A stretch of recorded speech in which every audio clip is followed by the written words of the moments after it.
සමන්තා චක්කවාලේසු අත්‍රා ගච්ඡන්තු දේවතා සද්දම්මං මුනි රාජස්ස සුනන්තු සග්ග මොක්කදං ධම්මස්සවන කාලෝ අයං බදන්තා ධම්මස්සවන කාලෝ අයං බදන්තා ධම්මස්සවන කාලෝ අයං බදන්තා නමෝ තස්ස භගවතු අරහතු සම්මා සම්බුද්දස්ස නමෝ තස්ස භගවතු අරහතු සම්මා සම්බුද්දස්ස නමෝ තස්ස භගවතු අරහතු සම්මා සම්බුද්දස්ස. ඒ අපගේ ශාස්ත්‍ර වූ සම්මා සම්බුදුරජාණන් වහන්සේට අප හැම දෙනාගේම නමස්කාරය වේවා. පින්වත්නි, ඔබ හැම දෙනාම ඊටාම ශ්‍රද්ධාවෙන් ධර්ම ශ්‍රවණය කරන්නටයි බණ අහන්නටයි බලාපොරොත්තු වන්නේ. අද මේ දේශනාවේ දායකත්වයේ නම්බර 19 එක දුම්රියපල පාර සීදුව නිවසේ පදිංචි පද්මා කහවල මහත්මිය සහ සහෝදර සහෝදරියන් විසින් දායකත්වයේ දරනවා. එතුමිය බොහොම ශ්‍රද්ධාවෙන් මේ දේශනා සඳහා දායකත්වයේ දරන කෙනෙක්. අදත් ඊටාම ශ්‍රද්ධාවෙන් මේ දේශනාවට දායකත්වයේගෙන කටයුතු කරනවා. පද්මා කහවල මැතිණියගේ අරමුණු සිහි කරමින් අපි ධර්ම දේශනාව අවසානයේ පුණ්‍යානුමෝදනා කරන්න බලාපොරොත්තු වෙනවා. දැන් ධර්ම ශ්‍රවණය කරන්න කාලය. පින්වත්නි, අපි ඉදිරියේ තිබෙන වටිනාම දේ තමයි ආර්ය අෂ්ටාංගික මාර්ගය. ඒක ධර්මයට ආපු, ධර්මයක් දියුණු කරන, ධර්මයක් තුල වාසය කරන හැම ශ්‍රාවකයෙක්ම දන්න දෙයක්. ඒතර ආර්ය අෂ්ටාංගික මාර්ගයෙන් තොර නිවනක් නැහැ.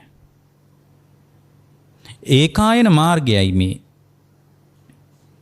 ඒතර ආර්ය අෂ්ටාංගික මාර්ගයේ යම් ශ්‍රාවකයෙක් වඩනවා නම් ඒ වඩන ශ්‍රාවකයාට නිවන මුණ ගැහෙනවා මිසක් නිවන පිණිස කුමන ආකාරයකින් කතා කළත් ආර්ය අෂ්ටාංගික මාර්ගය වඩන්නම ඕන.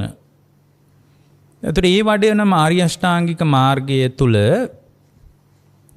ඒක වඩන්න ඕන හරියට මඩේ හිටවපු ඊයක් වගේ නෙමෙයි. මඩේ හිටවපු මේ ඉන්නක් වගේ නෙමෙයි.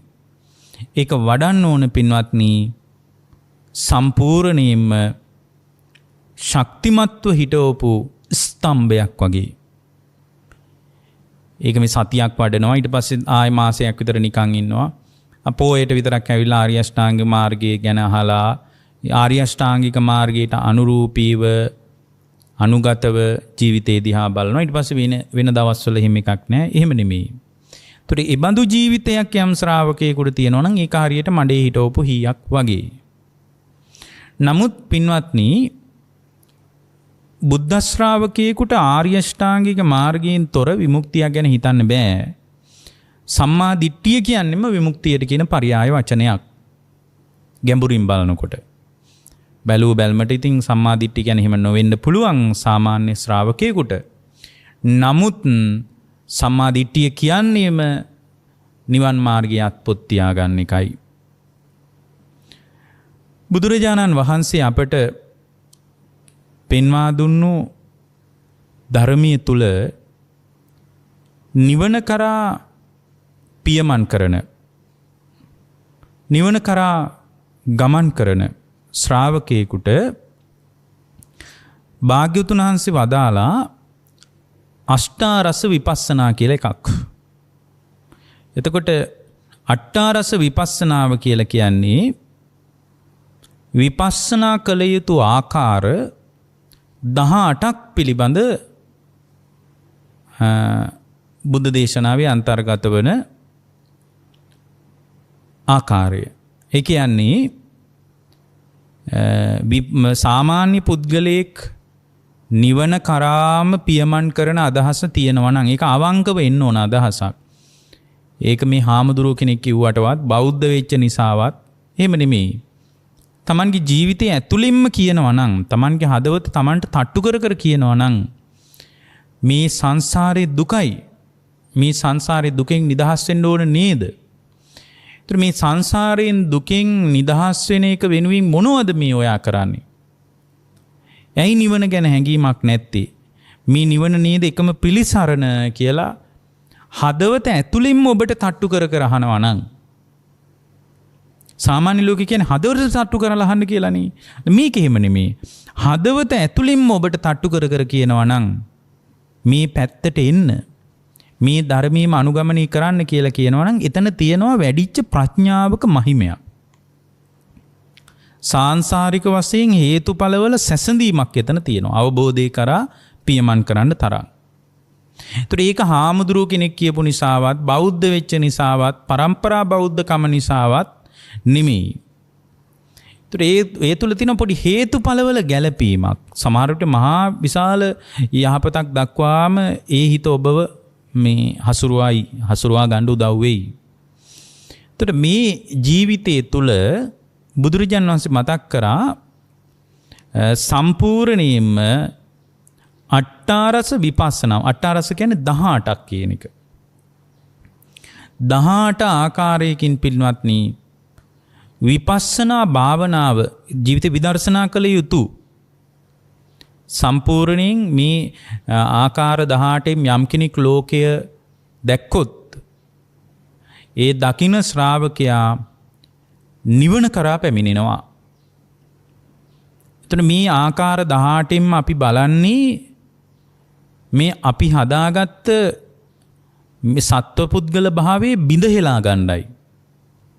කියන්නේ මේ සත්පුද්ගල භාවයේ සම්පූර්ණයෙන් කඩාගෙන විමුක්තිගාමී වීම පිණිසයි අපි මේ 18 ආකාරයකින් මානසිකාරය කරමින් භාවනා කරන්නේ. ඒතර මේ 18ක් කියනකොට ලොකු ගාණක්. එකක් දෙකක් තුනක් නම් කිසි අවුලක් නැහැ කියලා හිතෙන්න පුළුවන්. මේ 18 ආකාරයකම මේ වාඩි වෙලා පැයක් ඇතුළත බලන්න ඕන කියලා නෙමෙයි කියන්නේ. නමුත් විමුක්තිය කරා පැමිණෙන ශ්‍රාවකයෙකුට තමන්ගේ සංස්කාර ලෝකය, බාහිර සංස්කාරයන් සියලුම දේවල් පිළිබඳ මේ 18 ආකාරයක කල්පනාවක් තිබ්බොත්, මේ 18 ආකාරයකින් යම් ශ්‍රාවකයෙක් කල්පනා කළොත්, ඒ කල්පනා කරන ශ්‍රාවකයා ඒකාන්ත වශයෙන් විමුක්තිය කරා පැමිණෙනවා. ඒතර මෙන්න මේ 18 ආකාරයක විපස්සනාව, අට්ඨාරස විපස්සනා කියන දහම් කොටාසය අපි දැනගන්න ඕන පින්වත්නි. අපි දැනගත්තට මදි. ඒක භාවිතා කරන්න ඕන පින්වත්නි. ඒතර මේ අහගන්න එක සුතා අහගෙන හොඳට ධාරණය කරගන්න, මතක තියාගන්න. දතා. ඊට පස්සේ පින්වත්නි වචසා ಪರಿචිතා, වචනේනුත් පුහුණු කරගන්න. ඇත්ත තමයි මේ කියන එක. මේ සාවනන්ස කියපු කතාව ඇත්ත. මේ විදිහට ලෝකෙ දකින්න ඕන තමයි කියලා වචනේනුත් පුහුණු කරගන්න. මනසානුපෙක්කිතා. ඒතර ඒක මනසිනුත් දකින්න පින්වත්නි. එතනින් පස්සේ ප්‍රායෝගික ජීවිතයේ අතුරු සිදුරු නැතුව මේක විහිදුවා ගන්නවා නම් මෙබඳු ආකාරයකින් දියුණු කරගත්ත නුවණ තවදුරටත් පළල් දියුණුවක් දක්වා හදා ගන්න ඕන නම්, ඒ කියන්නේ ඒ පළල් වීම කොයිසානම් පළල් කර ගන්නවාද කියනවා නම් ඒ නුවණ විමුක්තිය කරාම හසුරුවා ගන්නවා නම් ඒකාන්ත වශයෙන් මේ විදියට වඩන්න.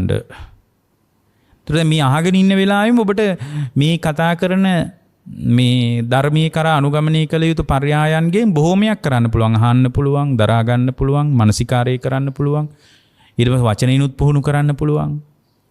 නමුත් මේ ඔක්කොම පරියලා සම්පූර්ණයෙන්ම වඩන්න ඕන. ඒතර මේ 18 ආකාරයක විපස්සනාව හරියට පඩිපෙලක් වගේ, පඩිපෙලෙන් පඩිපෙලට ගිහින් උස් භූමියක් කරා පැමිණෙන්නේ යම්සේද බොහෝම සරලව ඕලාරික මට්ටමේ ඉඳලා විමුක්තිය දක්වාම බුදුරජාණන් වහන්සේ බොහෝම ලස්සනට පැහැදිලි කරලා තියෙනවා. ඒ නිසා මේ අට්ඨාරස විපස්සනාව හැම ශ්‍රාවකයෙක්ම පින්වත්නි ඉගෙන ගන්න. තව කොච්චර කාලයක් මේ බඳු ධර්මයක් ඔබට ඇහිද දන්නේ නැහැ. මේ ඉගෙන ගත්ත දේ පුහුණු කරගන්න. මොකද මේ ගෙවෙන්නේ ඔබෙත් මගෙත් අවසාන දිනේ වෙන්න පුළුවන්. ඒ නිසා මේ බඳු ධර්මයකට නම් පයින් ගහන්න එපා. මේ බඳු ධර්මයක් ඔබේ ජීවිතේ කොනකින් තියාගන්න. පින්වත්නි මේ අට්ඨාරස විපස්සනාවේ 18 ආකාරයකින් විපස්සනා භාවනාව කළ යුතු විදින් පිළිබඳ කළ යුතු ආකාරයන් පිළිබඳ පැහැදිලි කරපු තැනදී ප්‍රධාන වශයෙන්ම අපිට හුරු කාරණා 3ක් තියෙනවා. ඒ තමයි පින්වත්නි අනිච්චානුපස්සනාව. එතකොට ප්‍රධාන බෙදීම් 3යි. මේ බෙදීම් අස්සේ අන්තර්ගත වන ඊටාම සියුම් ගැඹුරු කාරණා පිළිබඳ විමර්ශන ක්‍රම තමයි එතනින් එහාට තියෙන්නේ. ඒතර මේ අන්තර්ගතේ හොඳට මතක තියාගෙන පාඩම් කරලා කරන්න පින්වත්නි. එච්චරට වටිනවා මේක. අපි විවිධ තැන්වල මතු කරපු දහම් කාරණාවලම තවත් එක්තරා පැතිකඩක් තමයි මේ විවෘත වෙන්නේ. නමුත් මේ අට්ඨාරස විපස්සනාව 18 ආකාරයකින් විපස්සනා කරමින් කරන භාවනාව කෙලින්ම ශ්‍රාවකයන් නිවන කරා පමුණුවනවා. ප්‍රධාන ක්‍රම තුන අපි දන්නවනේ අනිත්‍ය දුක්ඛ අනාත්ම කියන එක. දැන් මේ ක්‍රම තුනේම විවිධ පර්යායන් විවිධ අන්තර් බෙදීම් තමයි එතනින් එහාට පැහැදිලි වෙන්නේ. නමුත් ඒක බැලුවමට යම් ශ්‍රාවකයෙකුට නොපෙනී යන්න පුළුවන්. ඒත් මේකේ ආකෘතිය තේරුම් ගන්න. බුදුරජාණන් වහන්සේ අපිට වදාරනවා පින්වත්නි අනිච්චානුපස්සම් භාවෙන්තෝ නිත්‍ය සංඥා පජහති. යම් ශ්‍රාවකයෙක් තුළ මේ අනිත්‍ය සංඥාව අනිත්‍ය වශයෙන් අනුපස්සනා කළොත් ඒ අනුපස්සනා කිරීම තුළ යාට මේ ඕලාරිකව නිත්‍යභාවයේ බැහැර වෙලා යනවා. ඉස්සෙල්ලාම අර ඕලාරිකව මේක තේරුම් ගන්න ඕනේ මේක නිත්‍ය නැහැ කියන එක. ඒක මනසේ ගැඹුරු අවධියක් නෙමෙයි. අනිත්‍යයි කියන එක තේරුම් ගන්න එක. ඇත්තටම මේ අනිත්‍යයි කියන කතාව අද නම් තේරුම් ගත්තට සෝතාපන්නවත් වෙන්න පුළුවන්කමකුත් නැහැ. එතකොට මේ අනිත්‍ය වශයෙන් යම් ශ්‍රාවකයෙක් දැක්කොත් ඒ අනිත්‍ය වශයෙන් දකින්න ශ්‍රාවකයා තුල සම්පූර්ණයෙන් පින්වත්නි එයාගේ ජීවිතය තුල එයාගේ අත්දැකීම තුල එයාට මේ ඕලාරිකව පවතින මේ කයේ යථාර්ථයේ යම්තාක් පේන්න පටන් ගන්නවා. ඒක මේ සක්කාය දිට්ඨිය දුරු වීමටම තරම් බරපතලම මානසික අවස්ථාවක් නෙමෙයි. එහෙමනම් මේ අවබෝධය කරා යන සෝතාපන්න වෙන ශ්‍රාවකයෙකුට අනිච්චානුපස්සනාව කියන්නේ විදර්ශනාවට අත්පොත් ලැබීමක් වුණාට ඒකෙන් හදනම් මම කියන්නේ ඒකෙන් සෝතාපන්න වෙන්න සක්කාය දිට්ඨිය නම් කඩා ගන්න බෑ. ඒක හැබැයි විදර්ශනා ඥාණයට අත්පොත් තිබීමක්. අයන්න කීමක්. එතකොට අනිච්චානුපස්සෙන් භාවෙන්තෝ නිත්‍ය සංඥම් පජහති. එතකොට යාට අර නිත්‍ය සංඥාව ටිකක් ප්‍රහාණය වෙලා යනවා. නෑ මේක නිත්‍ය නෑ. මේක අනිත්‍යයි කියන එක තේරෙනවා. එතකොට ඒ නිසා අනිච්චානුපස්සනාව විදර්ශනා ඥානයේ මූලික අවධිය විදියටයි භාග්‍යවතුන් වහන්සේ පෙන්වන්නේ. ඊට පස්සේ යා භාග්‍යවතුන් වහන්සේ වදාරනවා එයාගේ ජීවිතේ දුක්ඛානුපස්සනාව දෙවෙනි එක. දුක්ඛානුපස්සනාවසින් අනුපස්සනා කරනකොට එයාට තේරෙනවා මේ ස්කන්ධයන්ගේ පැවැත්ම දුකක් කියලා තේරෙනවා. පංචස්කන්ධයන්ගේ පැවැත්ම දුකක් කියන හැඟීම එයාට එනවා. දුකක් වශයෙන් එයා දැනගන්නවා. ඒතර මේ ස්කන්ධයන්ගේ පැවැත්මම දුකයි. පවතින්නේ යම් තැනකද එතන දුක පවතිනවා. එතකොට මේ සම්පූර්ණයෙන්ම දුක්ඛානුපස්සනාව වඩනකොට ඒ වැඩිම තුළ යාට තේරෙනවා ස්කන්ධයන්ගේ දුක ක්‍රියාත්මක වෙන විදිය. එතකොට ස්කන්ධයන්ගේ දුක ක්‍රියාත්මක වෙන්නේ උපාදානයේ වීමත් සමගයි. එතකොට අපේ ජීවිතේ හැම වෙලාවකම යථාර්ථයට විවෘත වී නැති නිසා රූපය උපය කොටයි අපි වසන්නේ. වේදනාව උපය කොටයි අපි වසන්නේ. සංඥාව උපය කොටයි අපි වසන්නේ. සංකාරය උපය කොටයි අපි වසන්නේ. විඥානය උපය කොටයි අපි වසන්නේ. ඒ කියන්නේ තණ්හාමාන දිට්ඨි වශයෙන් අල්ලගෙනයි වාසය කරන්නේ. ඒතර මෙතන දුක්ඛානුපස්සනාව තුළ ඒ බුද්ධ ශ්‍රාවකයා ස්ථීර වශයෙන් දැනගන්නවා පංචස්කන්ධයේ උදය වැය. මොකද්ද දැනගන්නේ? පංචස්කන්ධයේ උදයයි වැයයි දැක ගන්නවා. හට ගැනීමයි නිරුද්ධ වීමයි දකිනවා. එතන මේ දුක්ඛානුපස්සනාව තුළ ඒ ශ්‍රාවකයාට ඒතකොට මේ උදේවැය දකිමින් පංචස්කන්ධයේ උදේවැය දකිමින් යන ශ්‍රාවකයෙක් පංචස්කන්ධයේ දුකක් යන හැඟීම තවදුරටත් තහවුරු කරගන්නවා. ඒකයි මම කිව්වේ මේක පඩිපෙලක් වගේ මේ 18 ආකාරයක විදර්ශනා ඥානය. දුකක් යන හැඟීම තහවුරු කරගන්නවා. ඊළඟට පින්වත්නි ඒ ශ්‍රාවකයාගේ ජීවිතය තුළ විදර්ශනා ඥානයේ තුළ ඉදිරි පියවරක් ඉදිරි පිම්මක් පනින ශ්‍රාවකයා තුළ අනාත්මය දකිනවා. ඒකට කියන්නේ අනත්තානුපස්සින් කියලා. අනත්තානුපස්සින් භාවෙන්තෝ අනත්තානුපස්සනාව මේක බොහෝම වැදගත් අවස්ථාවක්. අනිත්‍ය වශයෙන් දැකීම දුක් වශයෙන් දැකීම මේ දෙකම දැක්කට මදි. අනාත්මය දකිනකොට තමයි 20 ආකාරයක සක්කාය දිට්ඨිය කැඩිලා ගිහින් සෝතාපන්න වෙන්නේ. එවනම් අනිච්චානුපස්සනාවයි දුක්ඛානුපස්සනාවයි අනාත්තානුපස්සනාවයි යම් ශ්‍රාවකයෙක් පුහුණු කළොත් තමන්ගේ ස්කන්ධය අනිත්‍ය වශයෙන් දැක්කොත් තමන්ගේ පංචස්කන්ධ ලෝකයේ බාහිර සත්වපුද්ගල ස්වභාවය තුල අනිත්‍ය වශයෙන් දකින්න පුළුවන් වුණොත් බාහිර කියන එක අපි තවදුරටත් කතා කරන්නේ ඒ වගේ ඕන තරම් බණ කියලා තියෙනවා. ඒ වගේම තමන්ගේ පංචස්කන්ධ ලෝකයේ දුකක් වශයෙන් දැක්කොත් එතන ඉඳලා වැදගත් දෙයක් තමයි පංචස්කන්ධේ උදේවැය දකින්නවා. බාහිර පංචස්කන්ධ වශයෙන් පවතින සියලු දේවල් දුකක් වශයෙන් දැක්කොත් ඒ දැක්ම තුල සෝතාපන්න වෙන්න බෑ. ඒතර එයා එතනින් එහාට ඉදිරි පිම්මක් වැදගත් පිම්මකට එළඹෙනවා. අනත්තානුපස්සනාව අනාත්මය දකින්නවා. මේ පංචස්කන්ධය අර උදේවැය දුක්ඛානුපස්සනාවෙන් දකින්නකොට ඒක ස්ථාවර වෙනවා.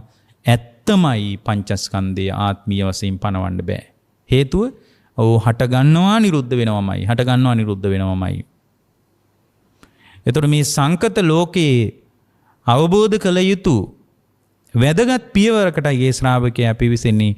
සංකත ලෝකේ පංචස්කන්ධය සකස් වෙච්ච දෙයක්. ඒ සකස් වෙච්ච දෙයක අනාත්මය Taman දැනගන්නවා. අනේ අනාත්මය දැනගන්නකොට අනාත්මය දැනගන්න ශ්‍රාවකයා පංචස්කන්ධය කියන්නේ මෙයයි පංචස්කන්ධය ඇති වෙන්නේ මේ විදිහට අපි මේවා ගැන කියලා තියෙනවා. ආයතන 6 හරහා පංචස්කන්ධය වැඩෙන ආකාරය අපි දේශනා කරලා තියෙනවා. ඒතර පංචස්කන්ධයේ යථාර්ථය අපි කියලා තියෙනවා. පංචස්කන්ධය ඇති වෙන විදිහ ඇහැ හරහා කොහොමද ඇති වෙන්නේ කියලාත් කියලා තියෙනවා. කන හරහා ඇති වෙන්නේ කොහොමද? චක්කු විඥානේ පහළ වෙන්නේ කොහොමද? ඒ වගේම විඥානස්කන්ධේ පහළ වෙන්නේ කොහොමද? සංඥාස්කන්ධේ පහළ වෙන්නේ කොහොමද? වේදනාස්කන්ධේ පහළ වෙන්නේ කොහොමද? සිතුවිලි ජනිත වෙන්නේ කොහොමද? ඊට අනුව රූපස්කන්ධය පහළ වෙන්නේ කොහොමද? මේ ඔක්කොම ගැන අපි කියලා තියෙනවනේ. ඒතර මේ ඔක්කොම අපි කියපුවා මතක් කරගන්න මෙතනදී. මතක් කරගෙන පින්වත්නි පංචස්කන්ධයේ තුල අනාත්මය යම් ශ්‍රාවකෙක් දැක්කොත් එතන අනත්තානුපස්සනාව වඩනකොට ඒ අනත්තානුපස්සනාව වඩන ශ්‍රාවකයා තුළ 20 ආකාරයක සක්කාය දිට්ඨිය ගැලවිලා යනවා. ඔන්න බොහොම වැදගත් සම්දිස්ථානයක් තමයි ඒ ශ්‍රාවකයා සනිටුහන් කරන්නේ. දැන් මේක නිකන් කතාවෙන් දැනගෙනද නෑ. භාවනාවෙන් දකින්න ඕනේ. මේ ඔක්කොම එකවර කරන්න පුළුවන්ද? බෑ. අද නම් අපිට පුළුවන් ටික ටික පුහුණු කරන්න. ඒ පුහුණු කිරීම අපේ ජීවිතවල ඇත්තේ නෑනේ. ඒ නිසා අපිට මිබඳු ධර්මයක ප්‍රායෝගික භාවිතයේ හීනයක් වෙලා තියෙන්නේ. ඒක සැබෑ වෙන තත්වයක් නෙමෙයි. ඒ නිසා මේක පුහුණු කරන්න පින්වත්නි. ඊළඟට දැන් එතන තුනක් තියෙනවානේ. ඊට අමතරව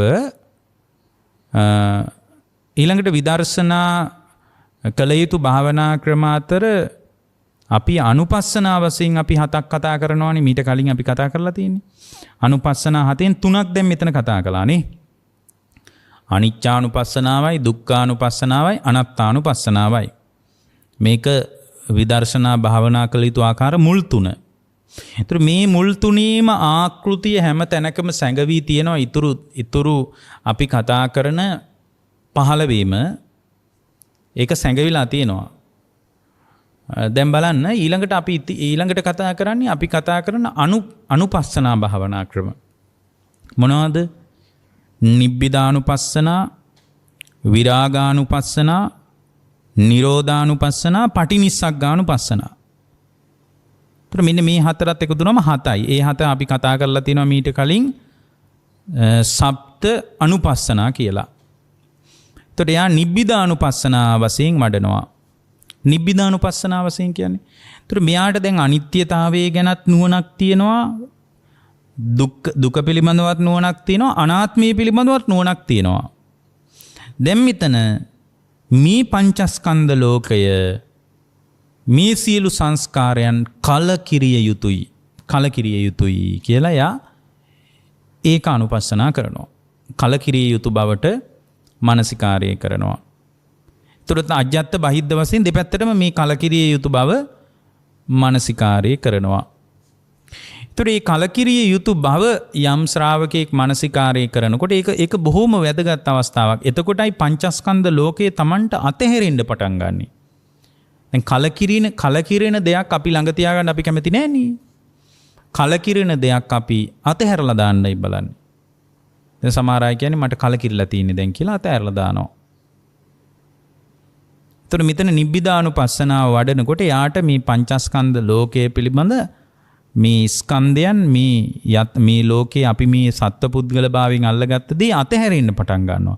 මොකද මෙයා දැන් පැහැදිලිව දැකලක් තියෙනවා මේකේ සත්පුද්ගල භාවයක් ආත්මීය ස්වභාවයක් පනව ගන්න බෑ කියලා මෙයා දැකලා තියෙනවා. ඒතට මේ දැක්ම තුල මෙයාට අතහැරිලායි තියෙන්නේ. දැන් අතහැරෙනවා නිබ්බිදානුපස්සනාව වඩනකොට. ඊළඟ එක තමයි මේ 18 ආකාරික විදර්ශනා භාවනා අතර ඊළඟ තියෙන එක තමයි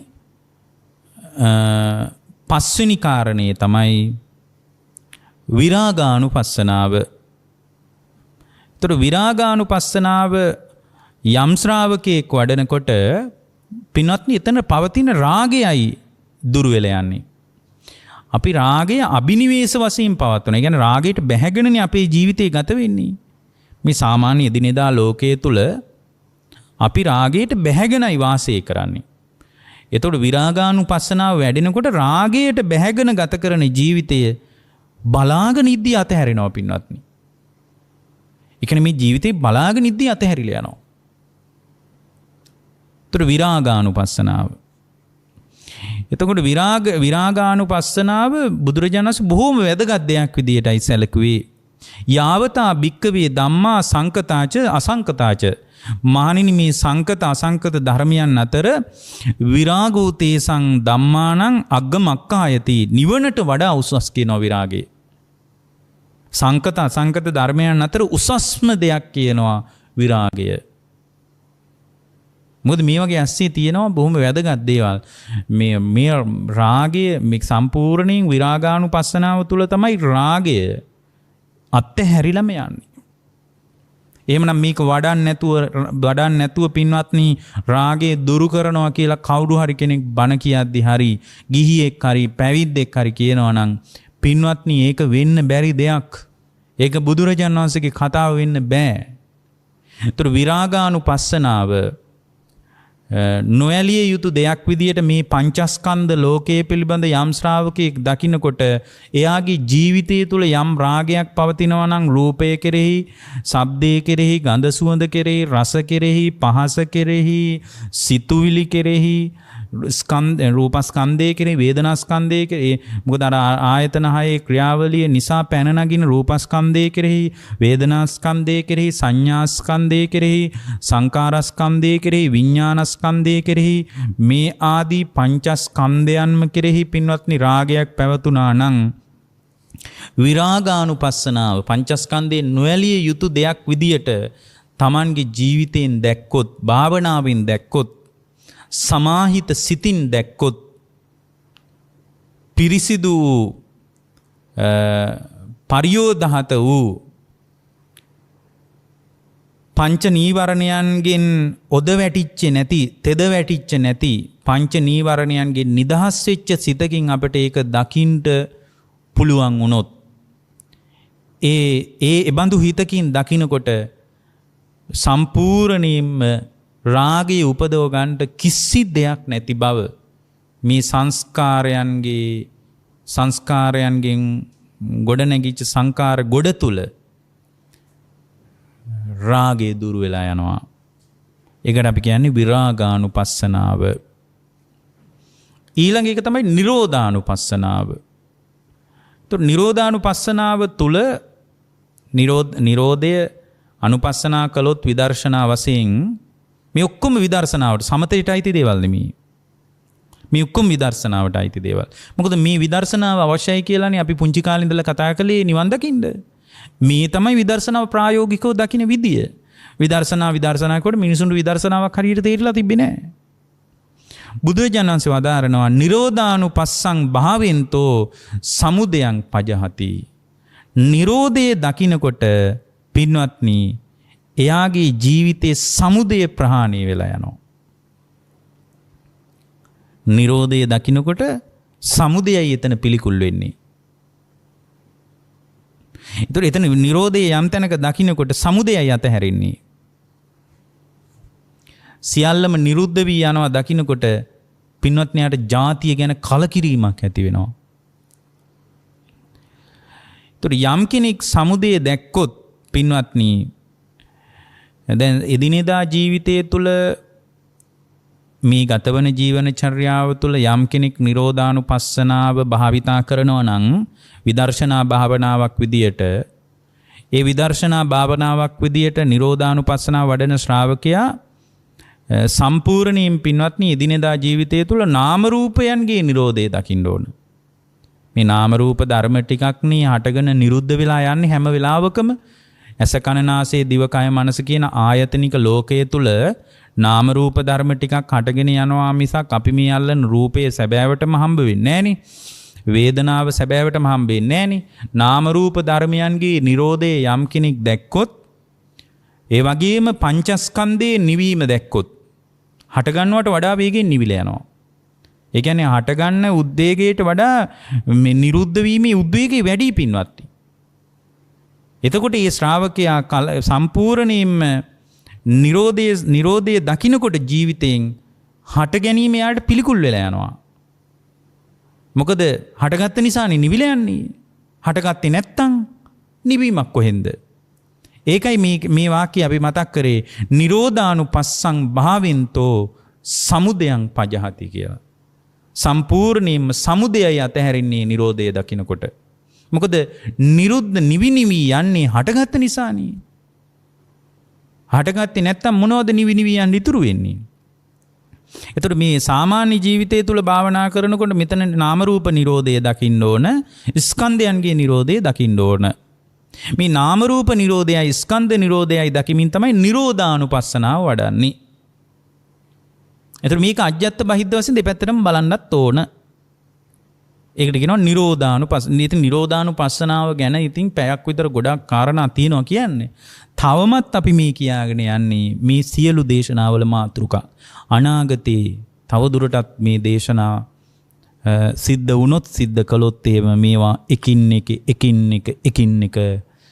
එක දේශනාවකට අන්තර්ගත කොට පැහැදිලි කරන්න බලාපොරොත්තු වෙනවා. මේ ඔක්කොම සංක්ෂේපයෙන් අකුල විවිධ දහම් කොටස් පිළිබඳ තවමත් මාතෘකා ටික අපි මේ පැහැදිලි කරගෙන යන්නේ. දැන් දේශනා ගණනාවක් තිස්සේ ඒක තමයි කරගෙන ඉන්නේ.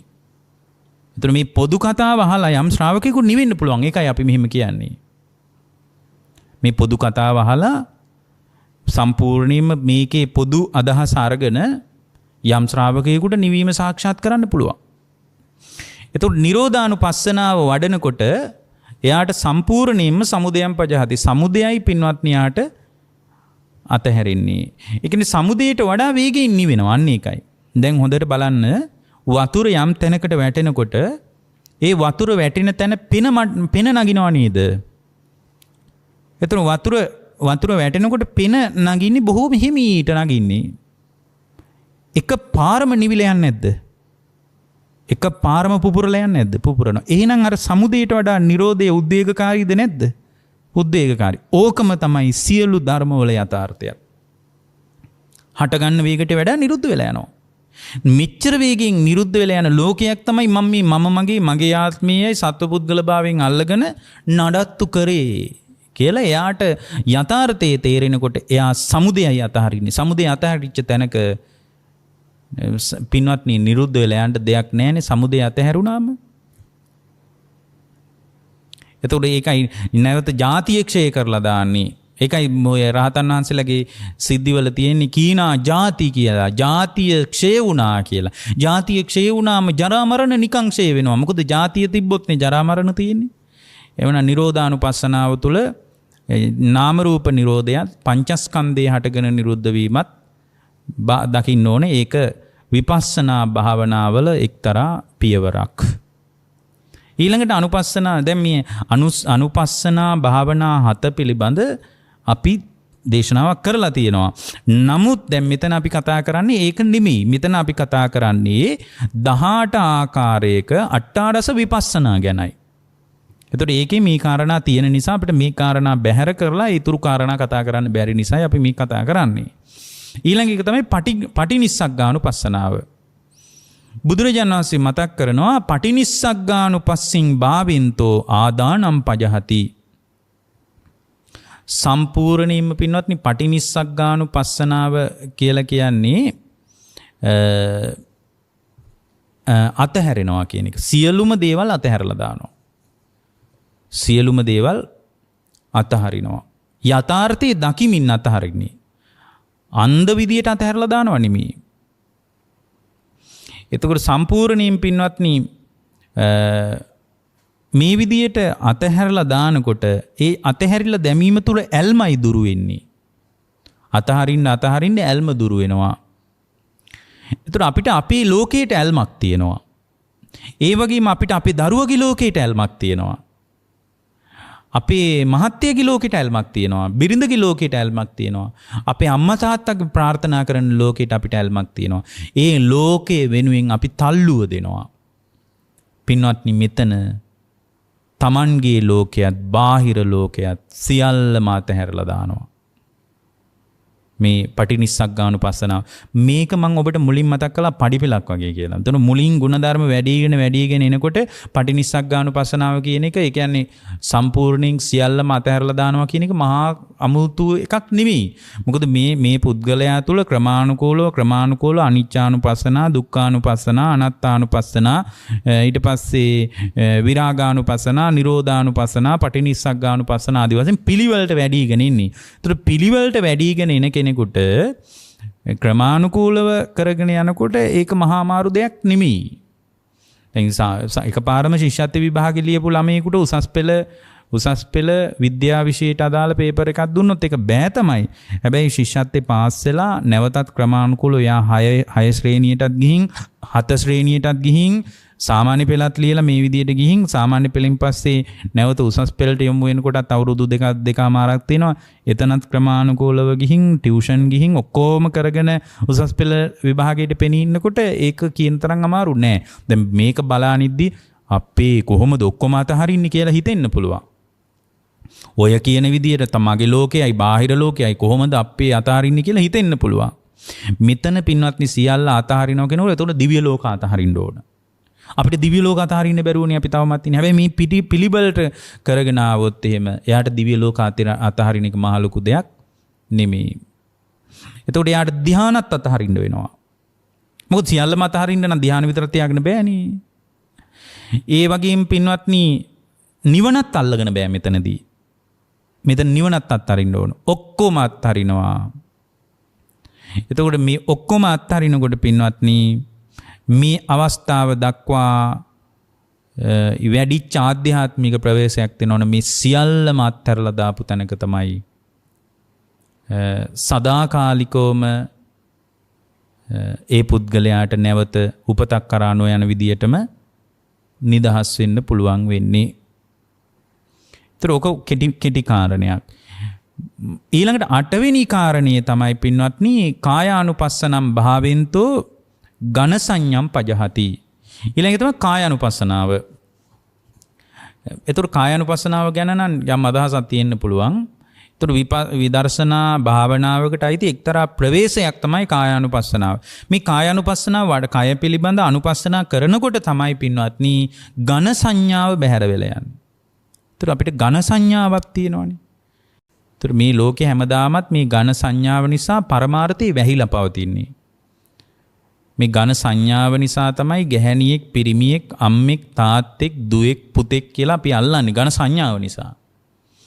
එතකොට මේ ඝන සංඥාවෙන් මේකේ ලෝකේ හුදු යථාර්ථය, පරමාර්ථය අපිට වහලා පෙන්නනවා. ඝන සංඥාව නිසා යථාර්ථය වහනවා. එතකොට මේ කාය පිළිබඳ අනුපස්සනා කරනකොට, කයේ යථාර්ථය දකිනකොට, ඒ කය පිළිබඳ යථාර්ථය දකින විදි අපි තියෙනවනේ කායානුපස්සනාවට අයිති ක්‍රම. ඉතින් කාය පිළිබඳ ධාතු මනසිකාරය කරන්න පුළුවන්. අපි ඔය බණ කියද්දී දේශනා කරලා තියෙනවා ධාතු මනසිකාරය ගැන. ඊට පස්සේ නවසීවතික වශයෙන් කරන්න පුළුවන්. ආස්වාස ප්‍රාස්වාසයේ දකිමින් කයේ යථාර්ථය දකින්න පුළුවන්.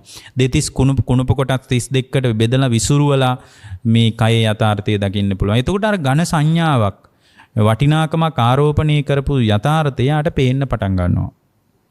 ඒකයි මෙතන කිව්වේ කායානුපස්සනම් භාවින්තෝ ඝන සංඥම් පජහති. ඒ කායානුපස්සනාව වඩනකොට ඝන සංඥාව බැහැර වෙලා යනවා. ඊළඟ එක තමයි පින්වත්නි දැන් කායානුපස්සනාව 8 වෙනි එක. ඊළඟ එක තමයි වායානුපස්සනාව. වායානුපස්සනම් භාවෙන්තෝ ආයුහනම් පජහති. එතකොට මේ සම්පූර්ණයෙන්ම මේ සියල්ල තුල රැස් කිරීම, මේ දුකේ තියෙනවා රැස් කරන ස්වභාවය. දුක පිළිබඳ පැහැදිලි කරද්දී අපි ඔබට මීට කලින් මතක් කරලා තිනවා මේ දුකේ තියෙනවා මේ සම්පූර්ණයෙන් රැස් කරන ස්වභාවයක්. රැස් කරන හැම දෙයක් තුළම දුක පවතිනවා. එතකොට මේ සම්පූර්ණයෙන්ම අපි මෙතන වායානුපස්සනාවේදී අපි මේකකින් ගැඹුරු කාරණයක් පොදුවේ දකින්නේ සම්පූර්ණයෙන්ම අජ්ජත්තික බාහිර ආයතනවල ඇති වෙලා නැති වෙලා යන විදිය. සම්පූර්ණයෙන් අජ්ජත්තික ආයතනත්, ඒ කියන්නේ ඇස කන නාසය දිවකය මනස කියන ආයතනවල හටගෙන නිරුද්ධ වීමත් මෙතනදී දකිනවා. මේ විදර්ශනා කරන එක්තරා පටිපාටියක්. බාහිර ආයතන, රූප ආයතන, සද්ධ ආයතන, ඒ කියන්නේ රූප ආයතන කියන්නේ නාම රූප ධර්මයන් එකතු වෙලාම ඒ මොහොතේ පෙනෙන රූපේ රූප ආයතනයක්. නැත්නම් මේ ලෝකේ තියෙන සියලු රූප ආයතන නෙමෙයි. සද්ධ ආයතන කියන්නේ මේ ලෝකේ ඇහෙන සියලු කුරුල්ලන්ගේ සද්දයි, මිනිසුන්ගේ සද්දයි, මේ ඇහෙන සද්ද බද්ද ඔක්කොම සද්ධ ආයතන නෙමෙයි. ඔබේ නාම රූප දෙක එකතුනේ යම් ශබ්දයකට එක ශබ්ද ආයතනයක්. එතකොට මේ ලෝකේ අභ්‍යන්තර ආයතනත්, අජ්ජත්තික ආයතනත්, බාහිර ආයතනයත් හටගෙන නිරුද්ධ වී යන ස්වභාවය දකිනවා. එතකොට මේ සියල්ලම ඇති වෙලා නැති වෙලා යන විදිහ දකිනවා. රූපයත් ඇති වෙලා නැති වෙලා යනවා. ශබ්දයත් ඇති වෙලා නැති වෙලා යනවා. ගන්ධ සුවඳත් ඇති වෙලා නැති වෙලා යනවා. මේ සියල්ලම ඇති වෙලා නැති වෙලා යන විදිහ දකිනවා. රසයත් ඇති වෙලා නැති වෙලා යනවා. පහසත් ඇති වෙලා නැති වෙලා යනවා. ඊට පස්සේ ඒ ඔක්කොම දකින සිතත් ඇති වෙලා නැති වෙලා යනවා. ඒ ඇති වෙලා නැති වෙලා යන බව දකින සිතත් ඇති වෙලා නැති වෙලා යනවා. එතකොට ඒක දැනගන්න සිතත් ඇති වෙලා නැති වෙලා යනවා. මේ විදියට ගැඹුරට ගිහින් සියල්ලම ඇති වෙලා නැති වෙලා යනවා. සියල්ලම ඇති වෙලා නැති වෙලා යනවා. මේ විදියට දකින්නකොට පින්වත්නි මේ සියලු ධර්ම හිස් දේවල් කියලා දකිනවා. ඒතර හිස් දේවල් කියලා දකින්නකොට ආයුහනම් පජහති. සම්පූර්ණයෙන් පින්වත්නි රැස් කිරීමක් එතන සිද්ධ වෙන්නේ නැහැ. එතන කුසලයක්වත් රැස් කිරීමක් එතන සිද්ධ වෙන්නේ නැහැ. කුසලයක්වත් එතන රැස් වෙන්නේ නැහැ. සම්පූර්ණයෙන්ම හිස් භාවයක් දකිනකොට සියල්ලම ඒ කියන්නේ සම්පූර්ණ සියල්ලම ඇති වෙලා නැති වෙලා යනවා කියන ඒ හිතත් ඇති වෙලා නැති වෙලා යනවනේ. එතකොට ඒ ඇති වෙලා නැති වෙලා යනවා කියලා හිතත් දැනගන්නකොට ඒ හිතත් ඇති වෙලා නැති වෙලා යනවනේ. ඒකට සම්පූර්ණයෙන් පින්වත්නි හිස් භාවයේ දකින්නකොට කිසිම සංස්කාරයක් හිතේ ජනිත වෙන්නේ නැහැ. කිසිම සංස්කාරයක් හිතේ ජනිත වෙන්නේ නැති වෙනකොට ඒ කාලය තුල දැන් බලන්න කිසිම සංස්කාරය දැන් පැයක් විතර ඒ විදිහට දකින්නකොට දැන් උදාහරණයක් විදිහට වායානුපස්සනාව වඩනකොට එයා පැයක් වඩනවා කියලා හිතන්නකෝ. රූපත් ඇති වෙලා නැති වෙලා යනවා, ශබ්දත් ඇති වෙලා නැති වෙලා යනවා, ගන්ධ සුවඳත් ඇති වෙලා නැති වෙලා යනවා, රසත් ඇති වෙලා නැති වෙලා යනවා, මේ සියල්ලම ඇති වෙලා නැති වෙලා යනවා. ඒවා දැනගන්න සිතත් ඇති වෙලා නැති වෙලා යනවා. ඒ ඇති වෙලා නැති වෙලා යන බව දැනගන්න සිතත් ඇති වෙලා නැති වෙලා යනවා. මේ විදිහට දකින්නකොට දැක ඉන්නකොට පින්වත්නි සම්පූර්ණයෙන්ම හිත තුළ හිස්භාවයක් ජනිත වෙනවා. කිසිම සංස්කාරයක් ඒ වෙලාවේ හිතේ ජනිත වෙන්නේ නැහැ. සංස්කාරය ඒ වෙලාවේ හිතේ ජනිත වෙන්නේ නැහැ.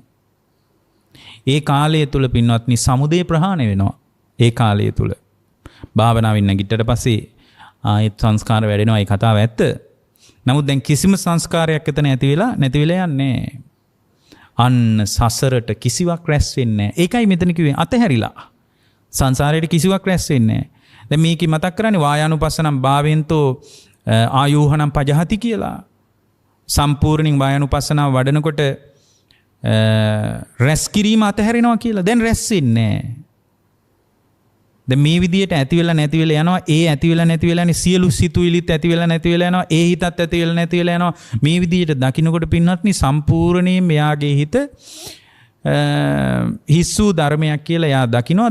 දකින්න එයාගේ හිත සම්පූර්ණයෙන් සංස්කාරයන්ගෙන් ඒ හිතේ පතිත වෙන්නේ නැතුව ජනිත වෙන්නේ නැතුව අතහැරිලා යනවා. එතකොට මේ සංස්කාරයන්ගෙන් නිදහස් වෙච්ච හිත පැයක් දෙකක් එක දිගට පවත්වන්න පුළුවන් වුණාට පස්සේ සම්පූර්ණයෙන් සංසාරයට රැස් වෙන කිසි දෙයක් එතන නැහැ. අන්න බලන්න රැස් කිරීම එතන අතහැරිලා යනවා. ඔක සම්පූර්ණයෙන් નિરાයාසයෙන් උද්ගත වෙනවා රහතන් වහන්සේගේ හිත තුළ. ඒකයි උන්වහන්සේට කිසිවක් රැස් වෙන්නේ නැත්තේ. දැකීම මාත්‍රයක් පමණයි. ඇසීම මාත්‍රයක් පමණයි. සිතීම මාත්‍රයක් පමණයි. දැනීම මාත්‍රයක් පමණයි. ඒ උත්තමයාගේ හිත තුළ ඇති වී නැති වී යන ස්වභාවයේ નિરાයාසයෙන් උද්ගත වෙනවා. ඒ හිස්භාවයේ දකින්නකොට කිසිම සංස්කාරයක් හිතේ හිටින්නේ නැහැ. කිසිම සංස්කාරයක් හිත තුළ පතිත වෙන්නේ නැහැ. ඊළඟ කාරණේ තමයි පින්වත්නි මේවා ගැන ඉතින් ලොකු විස්තර කතා කරගන්න පුළුවන් නිදහසේ කතා කළොත්. ඊළඟ කාරණේ තමයි විපරිණාමානුපස්සනාව. ඒක අනුපස්සනාවක් විදිහට විදර්ශනා භාවනාවක් පින්වත්නි. අපි මේ විපරිණාමය කියලා නිකන් කතා කළාට ඒක භාවනාවක් විදිහට වඩන්න ඕන. අට්ඨාරස විපස්සනාවේ තියෙන එකක්. විපරිණාමානුපස්සනම් භාවින්තෝ යම් කෙනෙක් විපරිණාමානුපස්සනාව කියන්නේ මේ ලෝකයේ අර මුල් කාරණා සියල්ලම නිසා අනිත්‍ය වශයෙන් අනුපස්සනා කරන්නේ අනිත්‍යතාවය, දුක්ඛානුපස්සනාව කරන්නේ දුක් ස්වභාවය නිසා හැම වෙලාවකම මේ ලෝකේ මේ සංස්කාරයන්ගේ යථාර්ථයේ විපරිණාමයක්. එතකොට යා හේතු සහිතවයි දකින්නේ අනිත්‍ය නම් එක වෙනස් වෙනවා. වෙනස් වෙන විදිය තමන්ගෙන් එක විදර්ශනා කරන්නේ තමන්ගේ ජීවිතයෙන්ම දකිනවා. පුංචි කාලේ හිටපු මට අම්මගේ තාත්තගේ ධාතු කොටස් වලින් හැදිච්ච මම නේ මේ ඉන්නේ. මම කියලා මෙතන සම්මුතියටනේ කතා කරන්නේ. ඒතර මුලින් කලල රූපයක් විදියට ගර්භාෂයක් ඇතුලේ අම්මගේ තාත්තගේ ධාතු කොටස් සංයෝග වීම නිසා මේ වර්ධනය වෙමින් විපරිණාමයේ රූපයේ විපරිණාමය දකින්නවා. වේදනාවේ විපරිණාමය දකින්නවා. ඊට පස්සේ අවුරුද්දක් විතර ගිය පොඩි ළමෙක් අවුරුදු 5ක් විතර යනකොට ඒ විපරිණාමය මේ භාවනාවෙන් දකින්නවා. වගේම රූපේ, වේදනාවේ, සංඥාවේ, සංකාරයේ, විඥානයේ මේ සියල්ලේම විපරිණාමය දකින්නවා. එතකොට යා දකින්නේ එතනින් එහාට පියවරක් ඉදිරියට තියලා දකින්නවා මේ විපරිණාමය වෙන්නේ නිරතුරුව අනිත්‍ය වීම නිසා. අර මුලින් කියපු විදර්ශනා ඥාන ඔක්කොම සසඳා එකට ගලප බලනවා. මේ විපරිණාමය සිද්ධ වෙන්නේ අනිත්‍ය ස්වභාවය නිසා.